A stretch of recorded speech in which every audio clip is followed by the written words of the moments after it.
Later in the bulletin, we'll meet the teenager promoting extreme wheelchair sports and hear about his dream to compete internationally. It is no easy feat, and that's a massive understatement when you're doing a backflip in a wheelchair. A Gold Coast teenager claims he's the first Aussie to accomplish the move and hopes his milestone will help the sport reach new heights.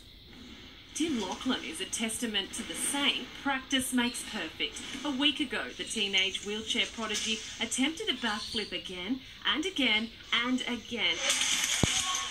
After hours of hard work, he nailed it. A quick fist pump to claim his new title, the first Australian to land a wheelchair backflip.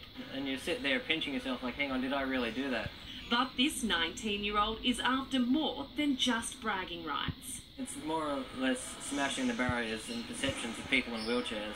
Born with hypertonia, a condition that affects muscle tone, Tim has used a wheelchair for 6 years. The 19-year-old's passion for flips blossomed, watching Nitro Circus wheelchair extraordinaire Aaron Wheels Fotheringham.